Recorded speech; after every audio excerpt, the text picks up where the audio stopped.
Сегодня в России, в том числе и в нашей республике, обсуждается инициатива отмены поселкового самоуправления и передачи всех управленческих полномочий районным центрам. Казалось бы, для чиновников на местах это просто административная реформа, но для жителей маленьких удаленных населенных пунктов это буквально приговор. Последствия такого подхода мы уже видим на примере трагедии в Оймеконе. В течение 2 суток с начала наводнения Улус был отрезан от внешнего мира. Люди остались один на один со стихией. Безжалостная вода уничтожала дома, дороги, хозяйство. Кто из руководства оставался с людьми все это время? Кто их поддерживал морально и физически, помогая спасать стариков, детей, скотину?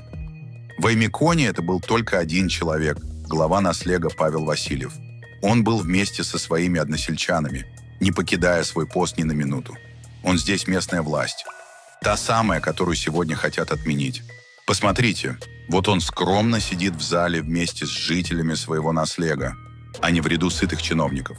Ни одного депутата не было видно в первые часы и даже дни бедствия.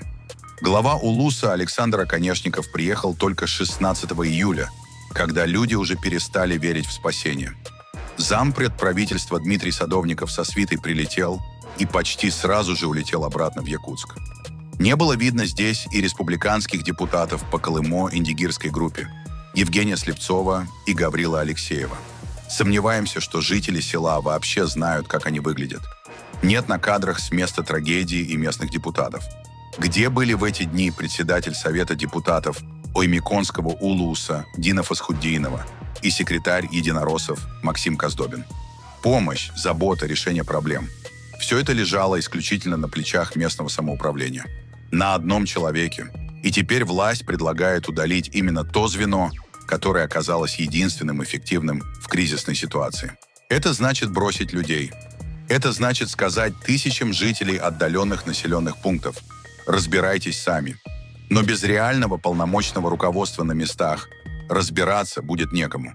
Районный центр за сотни километров не может и не будет знать, что происходит в каждой деревне, особенно когда речь идет о спасении жизней. Даже в стабильные времена передача власти вверх ведет к отдаленности решений, к игнорированию реальных нужд людей.